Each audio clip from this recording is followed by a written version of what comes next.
Boa tarde, Entrefala, começando nessa sexta-feira. Sextou! Tá estranho falar sextou na quarentena, né? É, bem estranho. Mas é o novo normal, né? É o novo normal da gente. Sextou em quarentena. Eu, pelo menos, ainda tento fazer um sextou em casa. Hoje a gente vai falar com a Mariana Mota, do canal Púrpura, aquela mesmo, todo mundo conhece. E ela já tá aqui. Mari, quando você puder, me dá um sinalzinho que a gente te chama. Eu vou aproveitar esse tempinho para fazer propaganda, claro, do Entrefala de amanhã. Amanhã a gente vai entrevistar aquele que foi o inspirador para tudo isso, né? Tiago Zancopé, meu grandíssimo amigo desde o ensino fundamental. E foi a partir de uma conversa com ele que eu tive a inspiração para fazer o Entrefala. E amanhã o Entrefala completará um mês. Então amanhã vocês me verão de chapéuzinho de novo. Marizinha tá aqui, vamos lá. Mari.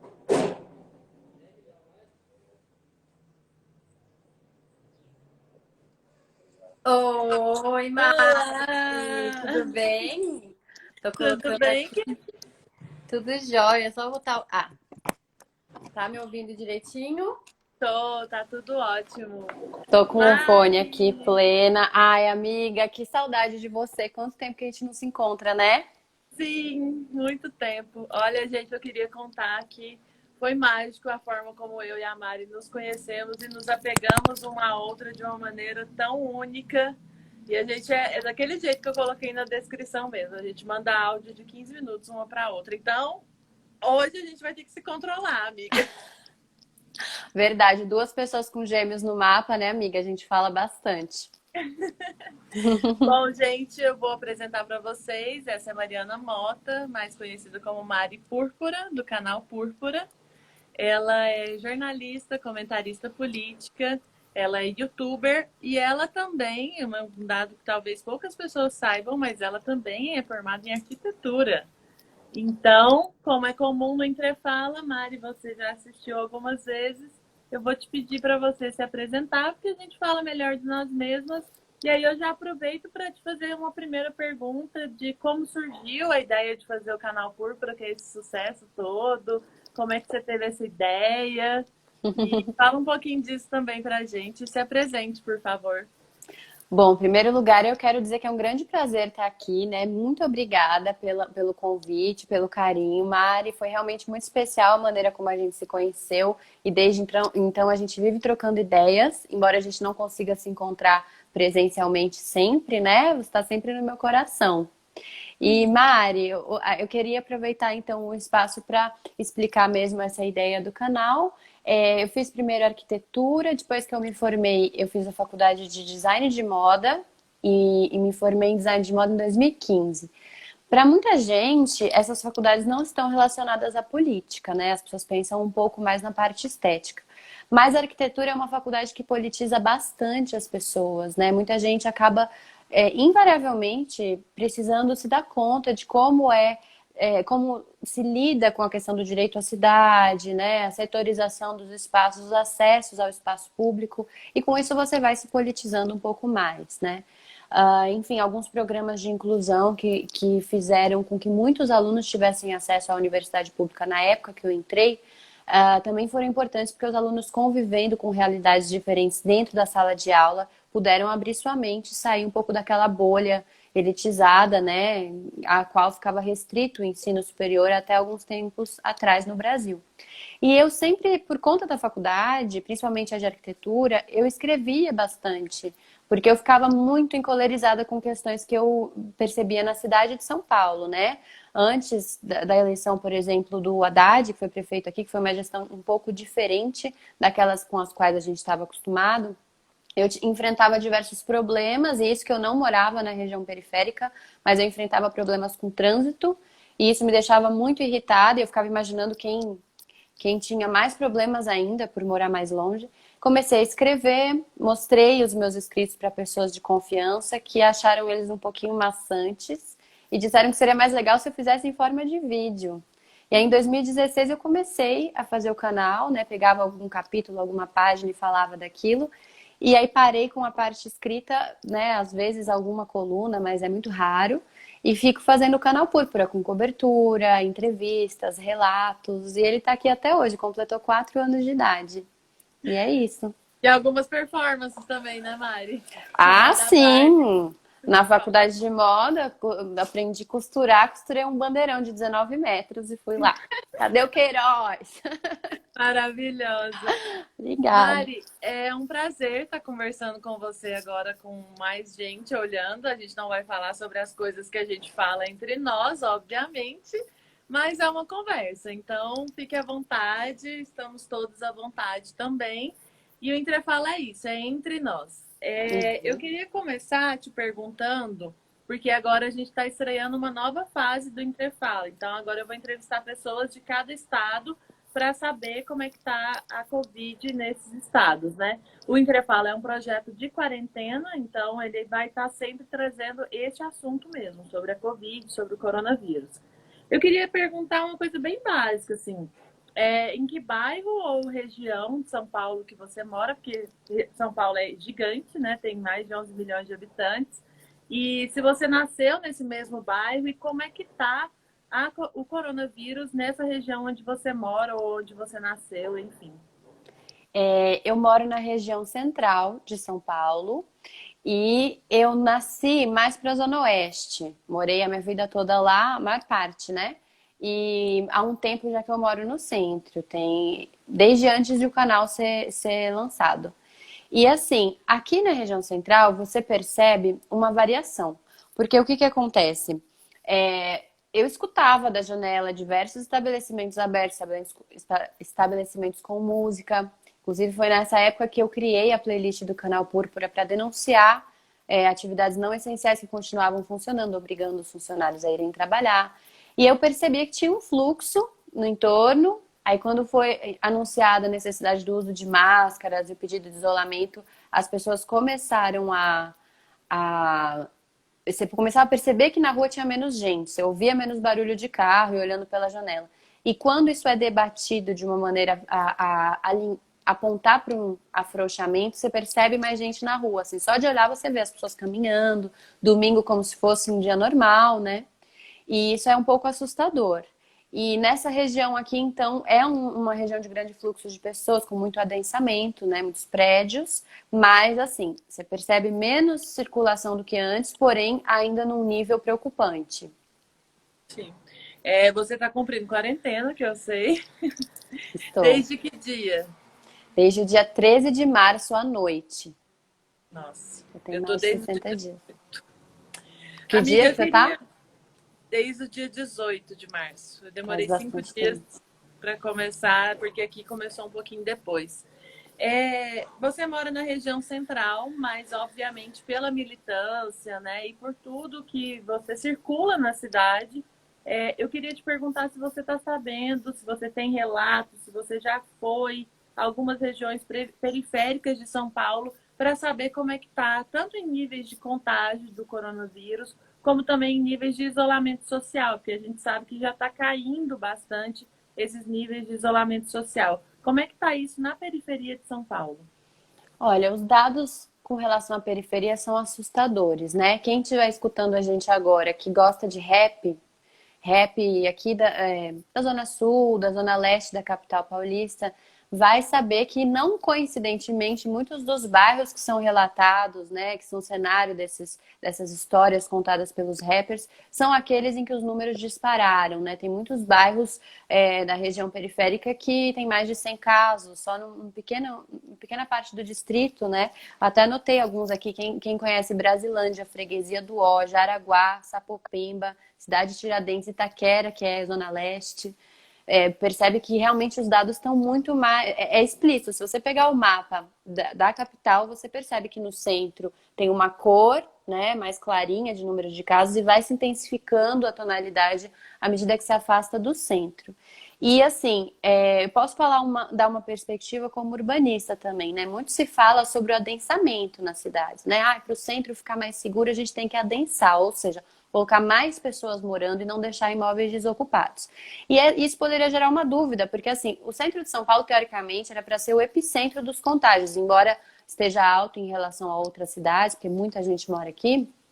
O centro de São Paulo é caracterizado por muitos prédios. E a realidade social, até por ser caro morar em comparação com a periferia, acaba elitizando um pouco, não em todos os pontos, mas em alguns pontos, de maneira que muita gente tem a possibilidade de morar sozinho aqui, mesmo que seja num apartamento muito pequeno. Então, na periferia você pode ver mais casas, mas você vê às vezes 10, 11 pessoas morando num cômodo. E nem todas vão poder cumprir isolamento. Às vezes as pessoas estão saindo para trabalhar ou não estão conscientizadas da importância do isolamento. E isso vai causando uma velocidade de transmissão muito grande. Enquanto no centro, assim como, por exemplo, na realidade da Suécia, que muita gente está tentando comparar ao Brasil, as pessoas têm a possibilidade não só de morar sozinhas ou de ter mais de um cômodo para poder se isolar dentro de casa se for necessário, como também, às vezes, tem mais condições financeiras de se manter. Então, pessoas que conseguiram, tiveram o privilégio, como eu, de deslocar seus trabalhos para o modo online. Então, a pessoa, às vezes, mora com mais pessoas, mas todas conseguem ficar dentro de casa. Então, isso tem feito disparar, assim, o número de mortes, óbitos nas periferias estava sendo até 5 vezes maior do que a média no estado, assim, acelerado de verdade. Nossa, é muito triste, né, Mari? Uhum. Assim, um auxílio emergencial que nunca vem, um auxílio emergencial irrisório, né, num valor de R$ 600. Isso não dá conta de fazer com que as pessoas fiquem em isolamento social, que é a única medida efetiva. A gente não tem vacina, a gente não tem remédio, não tem cloroquina que vá nos salvar. Então, a única medida mesmo é o isolamento social. Mari, eu queria te perguntar o que a Prefeitura de Bruno Covas tem feito.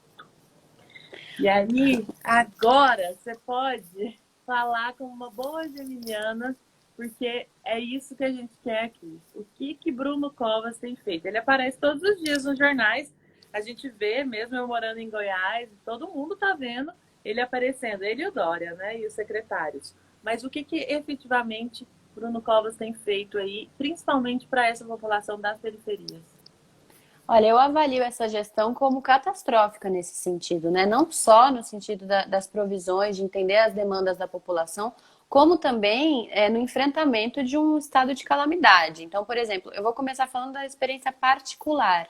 Eu criei essa playlist no canal Púrpura só sobre o coronavírus por 3 motivos. Fazer cobertura jornalística, ou seja, dar dados sobre empresas que não estão permitindo que os funcionários fiquem em casa, né? Recebi cupom de empresa de estética falando, venha fazer seus procedimentos. Liguei para lá, gravei, né?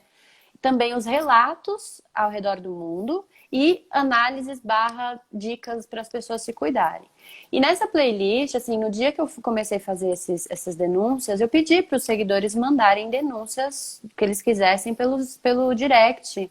E foi enorme o número de casos de pessoas que trabalham ou conhecem alguém que trabalha com o Bruno Covas como assessor parlamentar ou assistente de gabinete, secretaria, que denunciou, falou, olha, o que eles estão fazendo no máximo é pagar um táxi para a pessoa ir trabalhar, mas tem que trabalhar. Então, já começa a ser preocupante porque você percebe por parte de várias autoridades, Prefeitura de São Paulo, presidência do país, que o enfrentamento é no sentido de não entender essa gravidade. Nem com os próprios colaboradores eles têm essa empatia. Então, não vai se esperar que se tenha com o povo, muito menos com o povo mais pobre. Então, assim, e as pessoas falam, vai, cuidado, não fala minha identidade, não quero me expor. Mas foram tantas pessoas que denunciaram isso que, assim, eu acho que ninguém do gabinete do Bruno Covas está satisfeito. Porque, assim, mãe, parente, primo, falando assim, minha filha tá tendo que trabalhar e eu tô desesperada, né?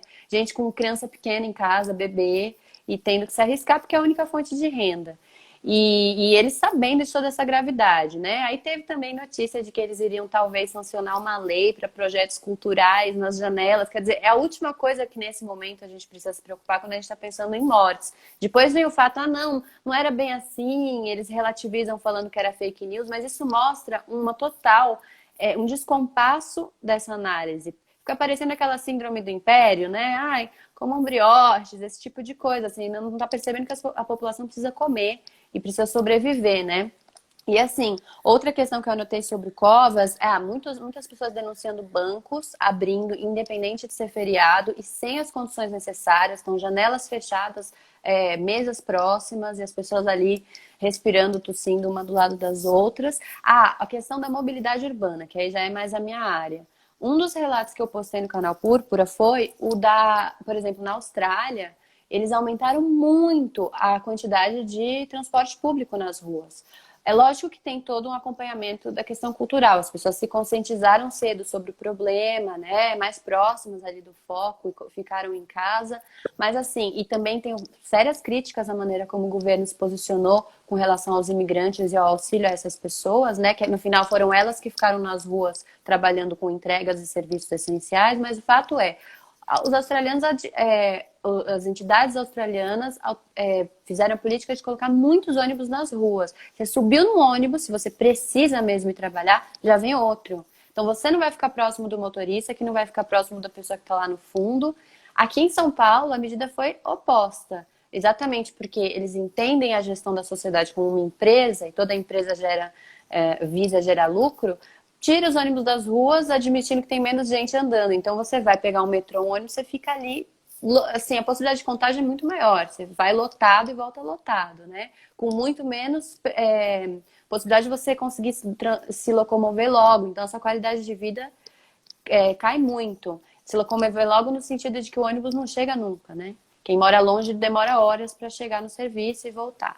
E a questão do rodízio, né? O enfrentamento da pandemia, entendendo que se a gente colocar o rodízio de carros mais rígido ou bloquear vias, as pessoas não vão se estimular a sair. Eu entendo, mas assim, na verdade, o enfrentamento da pandemia depende de assumir um posicionamento por parte do governo. Olha, vai ser lockdown, a gente vai precisar de autorização para sair, a gente vai dar possibilidade financeira dessas pessoas ficarem em casa e não vai poder circular. Não é simplesmente impondo um rodízio, porque senão quem precisar trabalhar, quem está sem ter o que comer, vai pegar ônibus, vai ter mais possibilidade de se infectar e você não vai conseguir, você vai ficar com as vias muitas vezes bloqueadas, como a gente viu essa semana denunciando na TV, ambulância que não conseguia passar. Então você não tem que bloquear a passagem de quem precisa, você tem que desestimular ou proibir a circulação de quem não precisa sair. Para as pessoas não precisarem, você precisa remunerá-las, né? Então, assim, uma gestão totalmente. Parece que eles realmente não sabem o que estão fazendo e não enxergam as demandas da população. Outra coisa que a gente viu também foi o Rapa, né? Eles ali fiéis na ideia de ficar reprimindo os ambulantes que ainda estavam na rua. Essa semana você viu eles brincando de polícia e ladrão, assim, foi bizarro, apareceu na TV. Então, assim, as prioridades desse governo no momento, né? Isso me assusta muito. Eu jamais votei, jamais votaria num governo como esse. Essa situação está acontecendo aqui em Goiânia também, Mari.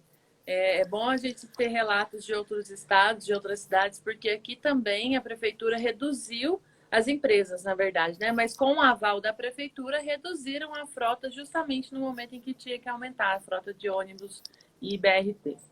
Mari, então, já que a gente já falou do Bruno Covas, a gente vai falar também, é óbvio, do Dória.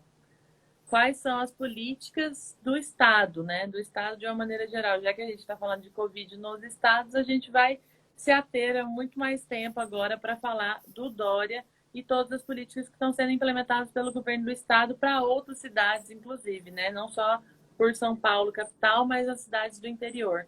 Estão sendo as políticas do Dória nesse momento? Bom, o estado Ele de São Paulo, apareceu como tão bonzinho, né? Ai, tem tanta gente feliz, né, com Ai, tô a concordando postura com o dele. Dória. Ah. Ai, meu Deus. E depois a gente fala sobre essa questão do fora Dória e tal. Mas assim, a São Paulo carrega praticamente um karma de precisar lidar há décadas com esse partido no poder, né? Eles falam em alternância de poder só quando a esquerda tem o risco de ganhar para o governo federal. Mas aqui é sempre esse partido. E o Dória, ele tem deixado claro o quanto as políticas dele não atendem às necessidades do trabalhador. Então, por exemplo, se você é um professor que está trabalhando como professor substituto para o Estado, substituindo a jornada do professor que, estou pondo o cronômetro aqui para não me passar, do professor que estava ausente naquele momento, você não está recebendo salário. Ele não, isso foi pedido, né, junto Os ao governo federal para professores que não fossem estão recebendo. professores eventuais. Não receberam, apesar de ter sido incluído. Então, assim, não cai na conta deles e eles simplesmente ficam sem ter o que comer. Isso já mostra como que ele trata o trabalhador.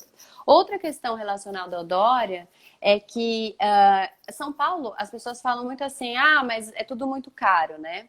São Paulo teve recorde de arrecadação. É o estado que mais arrecada e, assim, foi muito superior ao mesmo período em 2019. Então, o estado poderia não só incluir essas pessoas, honrar a inclusão do direito dessas pessoas, como dar um auxílio emergencial extra, sabendo que R$ 600 é muito pouco. Que muita gente, mesmo recebendo R$ 600, vai precisar sair de casa. Porque na hora que a pessoa não tem o que comer, ela não tem escolha. Não é simplesmente falar, olha, já paguei o que você precisava, fica aí, né?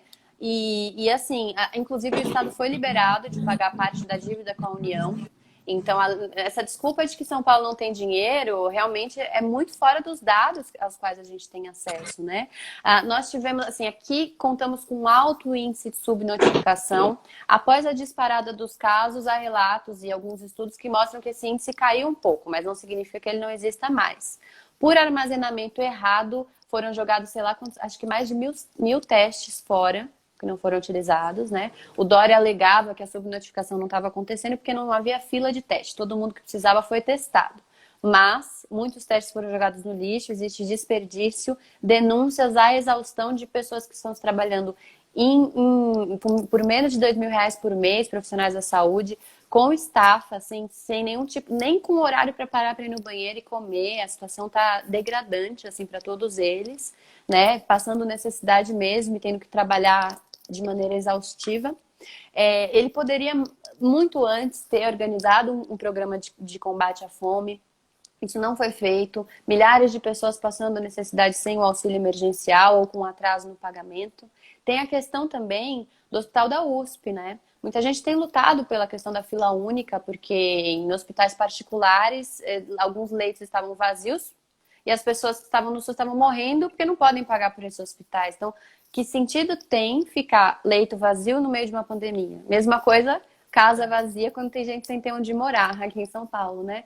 Mas, assim, 50 leitos do HU, Hospital da USP, sem a estrutura necessária, sejam profissionais, seja equipamento, seja energia, estavam ali parados. Simplesmente as pessoas precisando de leito e o leito não podendo ser usado. Só que o Dória aproveita muito dessa situação politicamente e estava investindo muito mais nos hospitais de campanha que trazem muito mais visibilidade política, por isso que a gente fica achando que ele é bonzinho. E não no HU, por exemplo, que precisaria ter esse investimento no momento. É como se 50 leitos para ele não fizessem muita diferença, né?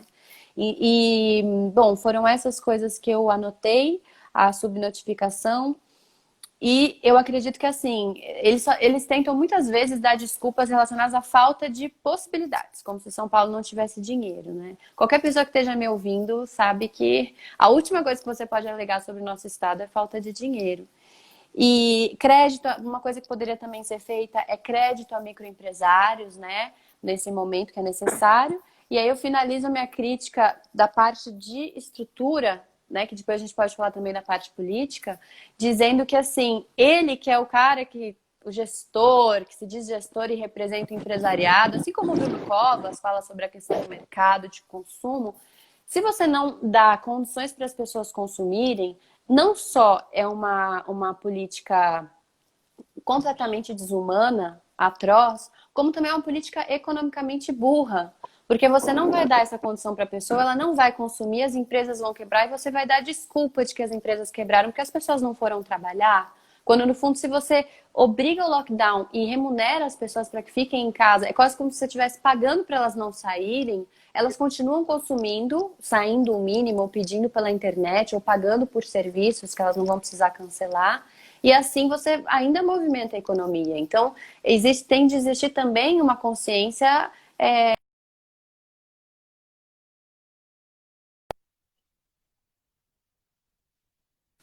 Exato. isso. Muito bom esse panorama, Mari. E aí você acabou de comentar que a gente pode dar um panorama também político e eu faço questão, né? Porque os seus comentários e as suas análises da conjuntura politicamente são muito boas. E aí eu não me canso de lembrar, e só um recadinho para quem está nos assistindo, tanto aqui quanto no Facebook. A gente lê no final, tá? Todas as mensagens. Então, fiquem aí que a gente vai ler nos últimos 15, 10 minutinhos finais, a Mari responde tudo. Só para a gente não perder o fio da nossa conversa aqui do Entre Fala, eu queria te colocar também essa questão, né? Eu não me canso de lembrar que o Dória, na sua campanha eleitoral, foi o Bolsodória, né? Todo mundo lembra disso, mesmo quem não é de São Paulo lembra que ele falava que ele era o Bolsodória e tudo mais. E aí, durante a pandemia, agora, ele começou a ficar meio estressadinho com o Bolsonaro e se posicionava na mídia falando que Bolsonaro estava errado, de não propor isolamento social e tudo mais. E foi nesse período que todo mundo começou a falar: ah, eu sou obrigada a concordar com Dória e tudo mais. Só que ontem, na reunião do governo com os estados, com os governadores dos estados, eles voltaram a ficar a mil maravilhas. Como é que você analisa essa mudança e agora o retorno do Dória para os braços de Bolsonaro? Bom, queria começar mandando um beijo para minha mãe que está assistindo. Beijo, mãe, obrigada. Parabéns Bom, pela sua filha. Bom, então, eu acho que a gente precisa analisar essa questão com muito cuidado, porque a gente tem na minha opinião, um alto índice de despolitização aqui na cidade. Isso independe do nível de instrução das pessoas, né? Como eu sempre falo, muita gente com doutorado na parede, falando coisas típicas de uma despolitização, de uma alienação e de uma construção de senso comum. Mas a verdade é que muita gente aderiu ao Fora Dória por ser ultra-bolsonarista e por ser contra o lockdown, por acreditar que isso vai afetar a economia e que a resposta para essa crise precisa ser um enfrentamento saindo de casa, né? Só que o grande problema é que, assim, o Dória ele teve todas as possibilidades de preparar o Estado da melhor maneira possível para enfrentar essa crise e não o fez. Uma vez com a chegada da pandemia, ele tem priorizado determinados setores, tem feito um aparelhamento da Alesp. Quem acompanha o trabalho dos deputados estaduais na Assembleia Legislativa de São Paulo, eu recomendo que todos o façam, que todos daqui o façam porque votaram e precisam ter esse feedback, sabe que o Dória acabou aparelhando a Alesp quase como uma extensão, um jardim do seu gabinete. Então, ele usa aquilo ali para despachar as coisas que são importantes para ele. Depois de mais de 2 meses de pandemia, quase não tinha sido feita sessão para debater as coisas. Eles tentaram aglutinar tudo num projetão. Pegaram projetos de pessoas ultraconservadoras, ultraliberais, de várias vertentes políticas e colocaram ali. Isso descaracterizou pontos inegociáveis para esses deputados. A gente sabe que existe um caráter emergencial, mas se você não debate essas coisas, você não cria a representatividade. A população votou porque ela quer que o deputado a represente em qualquer situação, mesmo na calamidade, né? Então muitas coisas acabaram ficando de fora. Principalmente na calamidade, né? Principalmente, porque é nesse momento que a sua vida vai ser decidida, né? Então, por exemplo, tem uma mesa diretora extremamente autoritária que define quais projetos vão ser discutidos e quais não. Então, é horrível, você observa uma instituição que seria a voz do povo oficial, acaba se transformando num aparelho do Dória, né? Isso é uma política autoritária. E aí, também, isso gerou uma certa confusão ou um certo sentimento de insegurança em nós paulistas, porque, assim, por um lado, o Dória está fazendo tudo que a gente não gostaria que ele fizesse. Por outro, qualquer pessoa que vá contra o Bolsonaro, em alguma medida, com relação à pandemia, soa sensata. Então, eu estava dando graças a Deus que o Dória era um dos governadores que estava assinando ali as medidas contra o que o Bolsonaro estava propondo de acabar com o isolamento, porque tinha governadores como Zema em Minas Gerais, bolsonaristas, que estavam assim assumidamente alinhados com a política do Bolsonaro. Mas a gente estava dando esse graças a Deus não porque a gente gosta do Dória, mas porque a gente entendia que nesse momento simplesmente gritar fora Dória, numa tentativa de lutar contra o que ele tinha feito de ruim, poderia fortalecer o Fica Bolsonaro, porque tem muitos paulistas que votaram no Dória e agora estão enfurecidos, bolsonaristas e tal. E também a gente não alinharia forças para conseguir combater essa pandemia da maneira como ela deve ser combatida, com responsabilidade social. Então, assim, o Dória, ele mostra, a grande perigo dessa pandemia é as pessoas se sentirem representadas por ele só porque em algum momento ele foi contra o Bolsonaro. Por quê? Porque no início a gente coleciona fotos dele, até com panfletinho de Bolsodória, abraçado com o Bolsonaro. Depois eles tiveram divergências. Eu acredito que muito dessas divergências são teatrais, né? E a gente não pode perder de vista que as atuações do Dória desde o início da pandemia têm um caráter político muito forte. Se ele divergiu do Bolsonaro com relação ao isolamento, não é porque ele quer proteger a população. E muito me confirma o fato de ele ter tido essas atitudes com relação ao auxílio, todas as que eu enumerei lá no início. Mas é porque ele quer construir capital político para tentar se lançar como uma vertente, uma possibilidade em 2022. Ele nunca negou que o foco dele é esse, né? Ele tem ele é bastante ambicioso com relação a isso. Então, no momento em que ele percebe um nicho ali, que ele percebe a oportunidade de se colocar na história como um governador que supostamente protegeu o seu povo de um presidente genocida, ele encontra um público que, revoltado com o Bolsonaro e não um progressista o suficiente para voltar na esquerda, pode acabar escolhendo como via para 2022. E no momento em que pesaram muito, ele foi muito pressionado com questão de fora Dória, na própria Lesp, começaram a focar em impeachment do Dória, muitas vezes vindo do governo federal, ele recuou, ele transformou lockdown em feriado, isso lotou as estradas para ir para a praia, deixou o pessoal do litoral desesperado. Então essa é a diferença de você não assumir uma postura de lockdown e ficar desconversando. E foi o que ele fez para tentar politicamente ser diplomático, ele foi não assumindo as responsabilidades dele como governador, né? Essa é a minha E vocês, opinião. vocês estão, inclusive, nesse período agora, nessa semana, num super feriadão, né? Que antecipou um monte de outros feriados para poder melhorar os índices de isolamento social. Veja se isso é, no mínimo, uma covardia de um governante não assumir que isolamento social é o que funciona, então pronto, vamos decretar isolamento social, não é feriado. Uhum. E me lembrou muito, Mari, do que a gente também aqui no começo, porque depois isso mudou bastante. Aqui em Goiás, a gente é governado pelo Ronaldo Caiado, que é um coronelista, assim, daquele da família, desde século retrasado, dono de terra, já matou muito camponês no campo e tudo mais, e que agora, por ele ser médico, ele estava super, estou preocupado com a população, e fez um monte de medidas super massa mesmo no início da pandemia, mas agora relaxou, tá tudo. A gente caiu de primeiro estado em isolamento social para último, para você ter Meu uma ideia. Deus. Sim, é assim que tá aqui em Goiás. Mari, a gente acompanhou, né, e tem acompanhado todos os dias nos jornais os índices, os números que não param de crescer, né? A gente já passou de 20 mil mortos no Brasil. São Paulo é o epicentro, foi o primeiro caso, foi a primeira morte.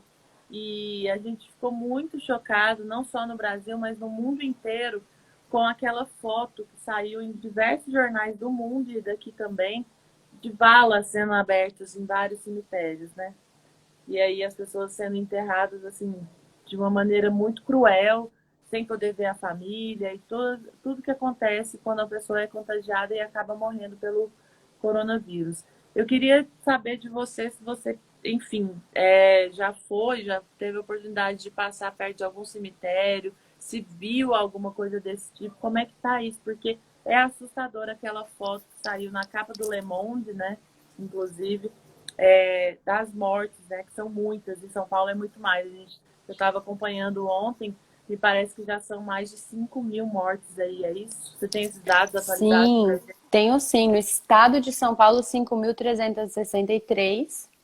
E casos confirmados, mais de 69 mil, quase 70 mil. Se você fizer uma conta percentual, você vai ver que na proporção 20 mil no Brasil para 312 mil infectados, percentualmente o número de mortes é maior no estado de São Paulo. Então a letalidade do vírus é 1% maior aqui, está de 7, alguma coisa. O que isso significa? Que assim, é perigoso ser paulista nesse momento, e mais perigoso ainda se você for pobre, né? Isso não tem discussão. E eu percebo que, assim, essa foto chocou o mundo. Isso só nos mostra, assim, que não existe qualquer possibilidade de os governos se isentarem de responsabilidade, como se a pandemia não fosse tão grave assim. Há muito tempo isso se anuncia. Então, eles escolheram, foi promessa de campanha, a maneira como eles iam cuidar ou abandonar sua população dessa forma, né? A gente também viu notícias bizarras de UTIs aéreas, ricos se transportando em helicópteros e conseguindo ficar distantes dessa realidade, né, de equipamentos escassos. E assim, na região, se você observar, tem São Paulo, tem cemitérios em São Paulo com recorde de mortos ou de valas, muito tempo. A subnotificação vem quando você observa que em alguns deles 30% de mortes a mais ou de enterros a mais em relação ao ano passado para o mesmo período, né? Um salto de fevereiro para março, por exemplo. E eles insistindo que o número de mortes não era tão alto nos dados oficiais. Agora é que começou a se aproximar um pouco mais os estudos científicos da USP com a realidade divulgada. E assim, teve uma pessoa da minha família que faleceu nessa conjuntura. Não foi por coronavírus, né? Uma tia minha que tinha tido um AVC antes do carnaval, mas não pôde ter, foi no meio da pandemia, não pôde ter enterro, a família se encontrar, foi uma coisa muito dolorosa. E um familiar meu que foi acompanhar o enterro mandou fotos, e assim, a coisa mais triste, porque a pandemia vai afetar quem vai ficar doente pelo vírus e quem perde um ente querido ou quem fica doente por outro motivo e tem que enfrentar um sistema hospitalar colapsado num momento como esse, sem a família por perto, né? Tudo é muito pior. Fora a questão das doenças que não são estritamente físicas, né? Questões emocionais que se agravam com o isolamento. Então, é bem assustador, assim, quando você está na maior cidade e na cidade com maior adensamento, você com maior picos de adensamento pela malha urbana, você percebe esses números de uma maneira muito mais assustadora, né? Sim. Meus sentimentos, Mari, pela sua tia. Obrigada. Eu também primo, mas o meu foi por coronavírus mesmo. E eu acho que a grande questão é que se a gente não enterra, não faz o velório, a gente não consegue elaborar o luto, né? Isso na psicologia também. Eu sei que sua mãe é psicóloga, ela vai Sim. saber o que você está falando. Uhum. Mari, eu queria que você desse para a gente algum panorama, e aí eu vou pedir para você eleger qual seria uma cidade para você nos trazer um pouco de dados, porque são muitos municípios, né, no estado de São Paulo, mas tem alguns chaves, né, tipo Campinas, que é a segunda maior cidade do estado, enfim. Uhum. E muitos municípios ricos, muitos municípios que têm uma predominância na economia nacional. Eu queria que você contasse para a gente como é que está a situação do coronavírus em algumas cidades do interior paulista. Eu gostaria de chamar a atenção, não só para o interior, mas também para uma região em que se acelerou muito a quantidade de contágios, a velocidade de contágios, né? Que é o Vale do Paraíba. Muita gente não fala sobre esses espaços, né? E também é assustador, especialmente porque você está próximo da divisa com outros estados, com o Rio de Janeiro. Mas, assim, no Vale do Paraíba se acelerou demais e isso foi pauta de reuniões públicas da prefeitura e do governo.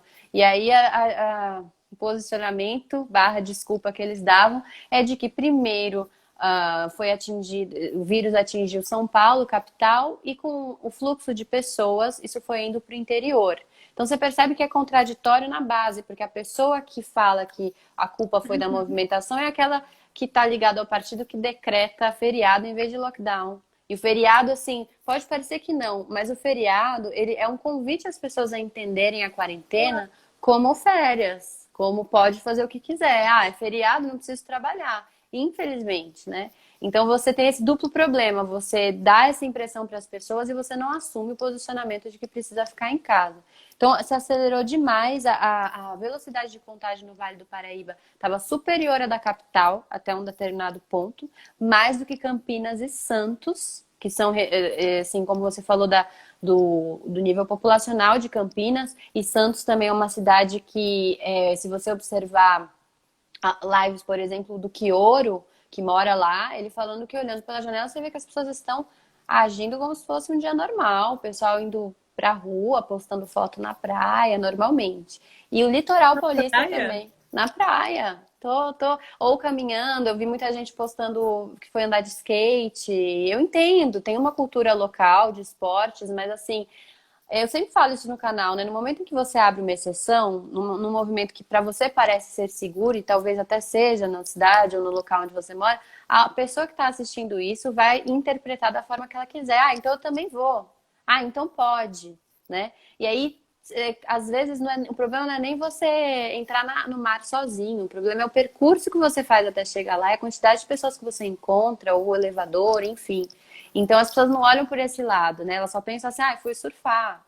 Então eu não posso falar sobre surf em Santos, mas eu sei que em Maresias, no litoral norte de São Paulo, estava acontecendo bastante. Você vê muita gente na praia, moradores postando fotos e moradores denunciando, vendo da janela e falando, olha que absurdo, né? Porque no momento em que você abre, eles estavam falando em abrir mesmo para os surfistas, gera uma polêmica. Há quem viva disso, que compita e que viva do surf, e é muito difícil você substituir essa atividade, né? Dentro de casa, aliás, não tem como.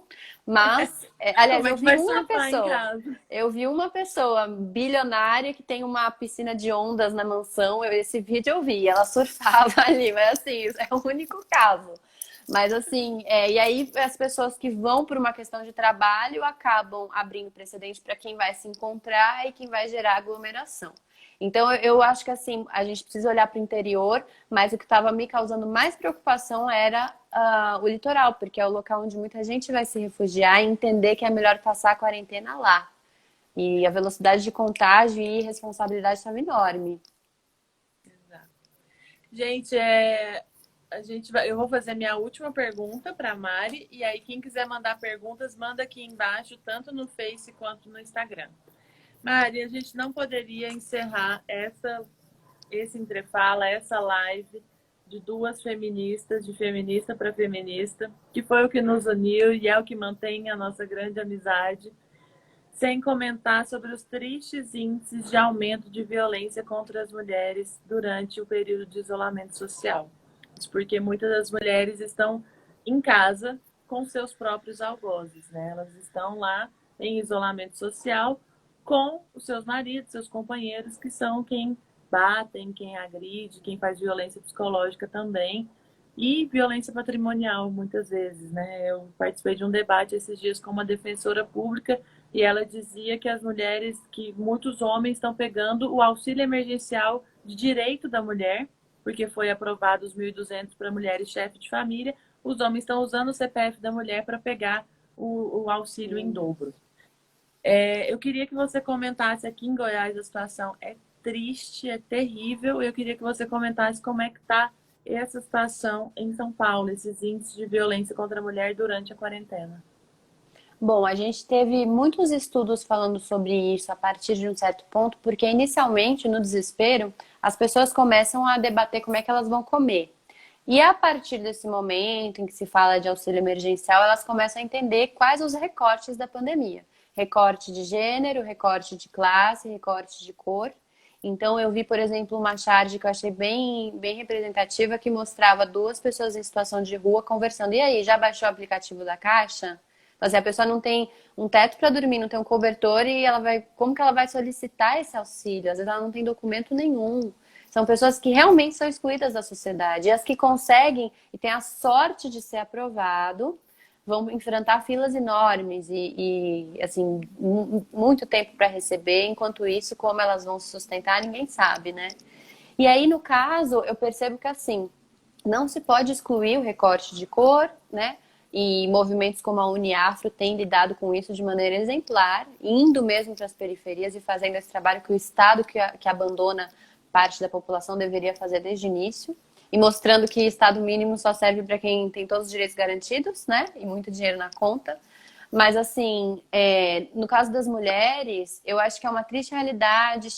Algumas partes de São Paulo foram diagnosticadas socialmente com aumento de mais de 50% de casos de violência e, às vezes, de feminicídio acompanhando essa porcentagem. Então, assim, se antes você tinha um número X de denúncia, ele cresceu muito. Aí fica difícil também a pessoa só ficar apontando o dedo para quem sai de casa. Porque você imagina você precisar ficar na sua casa sofrendo algum tipo de abuso, violência, quando não, tendo um risco maior ainda de morrer por parte desses agressores. E eu vi também uma postagem interessante de uma pessoa que colocou cartaz no prédio: ó, vizinho, eu sei o que você faz, vizinha, se precisar, bate na minha porta que eu vou te acolher. Você não precisa ficar aí. Então, eu acho que quando eu faço vídeos direcionando para o Fica em Casa, eu sempre falo do recorte de classe e outros recortes, dizendo assim, não vamos apontar o dedo para quem está sofrendo algum tipo de vulnerabilidade, seja emocional, física ou, enfim, social. Mas vamos tentar focar nas pessoas que têm o privilégio de ficar num ambiente seguro e que não estão usando esse privilégio para contribuir com o isolamento, estão negligenciando, porque essas pessoas estão atrapalhando o enfrentamento da pandemia por parte de toda a sociedade. E é muito triste, a mulher ela enfrenta acúmulos, não só da violência, que é o principal, mas também acúmulo de tarefas dentro de casa. Quem vive em um ambiente machista vai precisar fazer 10 vezes mais coisas sem dividir as tarefas, né? Ou então a questão do problema financeiro, porque a mulher ela já ganha menos que o homem. Muitas mulheres empreendedoras, que eu diria que na verdade nem falaria empreendedoras, estão lutando para sobreviver, chefes de família, às vezes tiveram seus negócios destruídos. Aquela pessoa que tinha, por exemplo, uma barraca de café com leite e bolo na frente da empresa às 6 da manhã. Quem que está lá indo agora? Como que ela vai se virar? E às vezes é dela que depende esse sustento, né? Então, o recorte precisa ser olhado e isso aumenta a responsabilidade de quem pode ficar em casa e está negligenciando o isolamento. E nesse momento eu acho que é legal a gente lembrar, todo mundo que está nos assistindo, o papel dos vizinhos. Se escutou uma mulher gritando, se está ouvindo isso, liga 180. A gente tem que denunciar pelas mulheres. Em briga de marido e mulher, a gente mete a colher, sim. Você pode salvar uma vida, né? Exato. Eu vou ler primeiro os comentários do Face e depois eu faço os daqui, tá bom? Tá bom. Aqui no Facebook não tem nenhum comentário, não. Eu vi uns bem legais no Insta aqui. André Henrique, beijo, amigo querido. O Daniel Michelbach comenta, projeto lindo, siga firme com essa iniciativa, Mari. Arrasou, Mari, concordo. A Mari Lopes, que está fazendo entrevistas diárias, eu estou acompanhando. Parabéns, de verdade, Mari, por essa troca de conhecimento que você está trazendo para os seguidores. Obrigada, amiga. Bom, aqui tem vários. Vou começar lá em cima. Sua mãe agradecendo, né, os elogios. Rede indígena. Nossa, tem uns comentários bem... Vocês já viram sobre o Fundo Amazônia e Fundo Caiapó? Milhares de dólares que as ONGs têm desviado. O dinheiro passa pelo BNDES, Fumbio, RJ e Associação Floresta Protegida, mas os recursos não chegam às aldeias. Mais de 50 aldeias estão sendo roubadas. Todas as denúncias estão sendo arquivadas, se puderem ajudar. União dos povos indígenas já, sangue indígena nenhuma gota mais. Essa é a mensagem da Rede Indígena. O Cassius Denzel, Dória é contra a política de inclusão. Acho que no momento que você está falando do Dória, né? Uhum. Dória é o homem da ração humana. Essa ração foi inacreditável. Essa é a mensagem do Cassius também. Uhum. Nossa, é inacreditável mesmo, quando eu lembro disso. Bolsodória e ainda fazia o sinal com o dedinho. Bem lembrado, Cassius. Mãe da Mari, você educou muito bem sua filha. Parabéns. Que fofo comentário. O Thiago Ávila, força para vocês, companheiros. Oi, Thiago, obrigada. Obrigada por acompanhar, por contribuir. O Cássio comenta ainda, os motoboys de São Paulo estão sendo explorados. Muita gente falando boa tarde, suas lindas, mulheres lindas e de luta, agradecemos. Marisita, nós temos 10 minutos e olha só, deu tempo. Deu tempo. As duas gêmeos em mapa conseguiram. Gêmeos é um signo mental, variável, consegue com essa versatilidade, né? Eu posso responder algumas coisinhas rapidamente? Pode, amor. Então, vamos fazer o seguinte. Eu vou me despedindo, que aí você fica com uns 10 minutos para você se despedir, fazer os comentários, responder a galera. E aí, os 10 minutos são seus. Então, eu só queria te agradecer mais uma vez por ter participado do Entre Fala, te agradecer por essa amizade linda, por sempre me acolher, pra gente falar besteira, pra gente falar de signo, pra gente falar as fofocas, atualizar e mandar áudio de 50 minutos. E morrendo muito de saudade de você mesmo. Tô doida pra gente se encontrar e cantar num karaokê. É verdade, nosso karaokês, amiga. Sim, amiga, muito obrigada mesmo. E amanhã, para quem for assistir, quem acompanha o Entrefala, a gente vai falar sobre militarismo na América Latina. O que, que isso tem a ver com o Covid? Tem a ver porque o discurso do Bolsonaro é um discurso militarista. A gente vai ter um historiador falando sobre isso. Mari, esses 10 minutos são seus. Beijo, muito obrigada. Se cair é o tempo do Instagram, você sabe disso, né? Beleza, tranquilo. E quero agradecer, Mari, quero dizer que um seguidor acabou de dizer que pegou um pedaço da live, mas que foi ótimo. Então, se ele quiser assistir completa, ele encontra onde depois? Ele Ele encontra no fica aqui Face? no meu feed, Mariana Tá. Pessoal, e no Facebook, Mariana Lopes Barbosa também. E você Então compartilhou assista também, depois. né? Sim, compartilhei no canal Púrpura e no meu perfil pessoal. Quero dar um oi para Gabi, minha amiga querida, que ama São Paulo e que veio assistir para saber mais sobre como tem sido a pandemia aqui. Agradecer todo mundo que está assistindo, todo mundo que comentou, né? Se esse tema interessa a vocês, mande para a família também para ver depois. Eu acho muito importante a gente, quando a gente fala da mulher indígena ou dos povos indígenas, a gente está lembrando de um dos recortes de povos que, assim, independente da pandemia, estão sempre abandonados pelo Estado. Quem tem acompanhado questões urbanísticas nesse tempo de isolamento tem percebido que várias instituições estão aproveitando para proliferar um movimento de reintegração de posse. Então a família já não tem onde morar, ela está numa ocupação, ela mora provisoriamente e acaba sendo expulsa ali a bala. A gente viu, inclusive, a polícia do Dória expulsando na bala as famílias com crianças, que agora vão enfrentar não só a pandemia, como a falta de moradia. Numa cidade com muitos imóveis desocupados, então entra em toda aquela questão. E eu acho que quando uma pessoa fala da questão indígena, além dessas questões de integração de posse, que a gente já estava vendo uma animosidade um pouco antes da pandemia esse ano e só piorou. É como se o Estado aproveitasse desse ponto para atacar e falar, agora vocês não têm nem a quem recorrer, porque as ruas estão inclusive vazias. Entra também a questão dos Inclusive, que... só um Diga. pedaço, Mari. Saiu ontem uma pesquisa dizendo que mesmo no meio da pandemia, o desmatamento da Amazônia atingiu recorde. E Ou isso seja, afeta totalmente os povos originários, né? sim, com certeza. Quando você observa aquelas fotos aéreas, né, de reservas indígenas versus mata que continua sem ser demarcação, você vê toda uma faixa marrom desmatada e nas reservas indígenas aquilo ali pleno. E aí você já não precisa nem a imagem diz muito, né, para entender onde que realmente quem realmente acaba com a nossa natureza. E o estigma, né, quando o Bolsonaro falava não teremos nenhum milímetro de terra para demarcação, já mostra como essas populações são vistas e invisibilizadas, né, uma total falta de humanidade.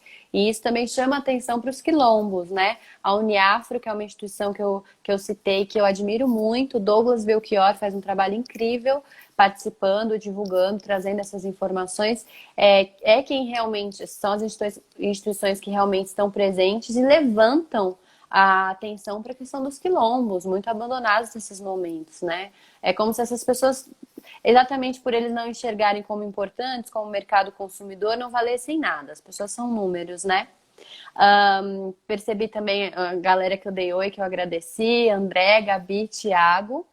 Tem também a questão do... teve aquela outra pergunta que você leu. Primeiro você falou da reintegração dos indígenas. E teve uma outra que falou que o Dória não se preocupava, né? Com E com a com- população. teve um que falou sobre os motoboys também. Ah, sim. Era isso que eu ia Essa- falar. Quando se aprova um auxílio emergencial, muitas pessoas fazem uma confusão política com relação a quem aprovou. Pensam assim, Bolsonaro já te deu o seu auxílio? Como se o Bolsonaro tivesse querido em algum momento participar do socorro a O essas auxílio que ele populações. queria era de 200.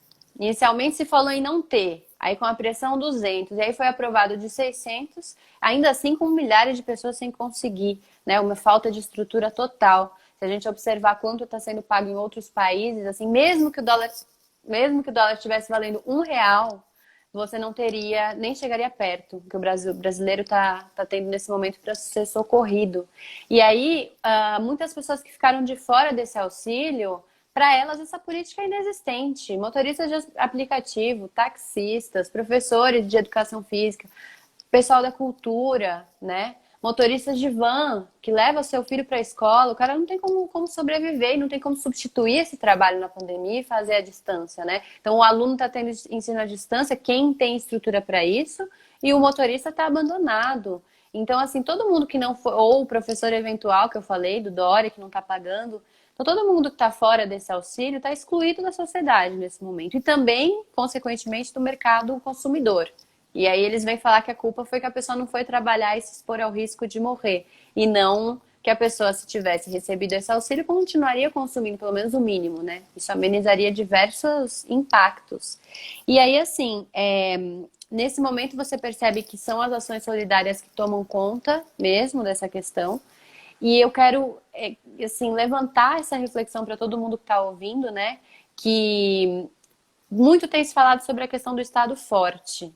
Com o processo de despolitização avalizado pela velha mídia, né, que sempre quis que as pessoas fossem contra a presença do Estado, entendessem o Estado como uma instituição obscura, ultrapassada e que simplesmente sustenta privilegiados, a gente é contra os privilégios, mas a ideia de Estado forte é ver, por exemplo, que nos Estados Unidos, onde não tem SUS, as mortes estão chegando a 100 mil e o caos está completamente instalado. Muita gente está assim, se salvando literalmente por causa do SUS. E isso deveria ser exponenciado e não suprimido, como muita gente fala, e enxugar.